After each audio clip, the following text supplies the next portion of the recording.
O Salón de Plenos acollía este mediodía a presentación do proxecto da que será a futura Biblioteca de Ribeira. O deseño, que foi encargado á firma local Oxil Arquitectos, prevé triplicar a capacidade das actuais instalacións de Lustres Rivas. Estará emprazada na vivenda coñecida como Casa do Gran Sol, que foi adquirida polo Concello en 2021 por unha cantidade próximos 245.000 euros.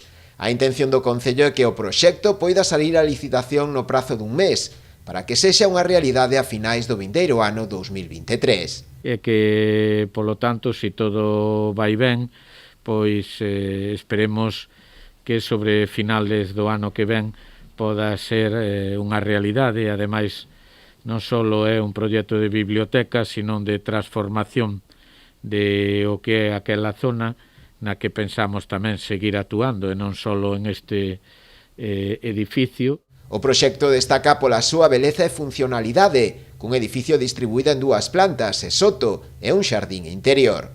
O futuro inmoble, ademais de albergar a biblioteca, incluirá salas de estudo e outros espazos de usos múltiples que posibiliten tamén a celebración de actividades culturais e de dinamización da lectura. Infraestructura que é moi diferente á actual, onde está todo xunto, e cando hai un contacontos, pois está molestando ao que estudia, cando un está no ordenador molesta ao que está facendo un traballo, etcétera, etcétera, non?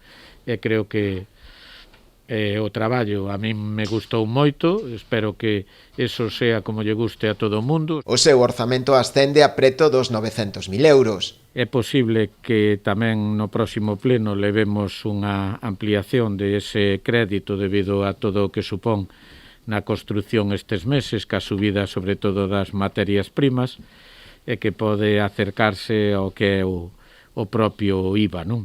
Compre lembrar que a rehabilitación e adecuación do inmoble destinado á nova biblioteca foi un dos 14 compromisos expresados no acordo suscrito entre o Grupo de Goberno e o Grupo Socialista para a aprobación dos orzamentos.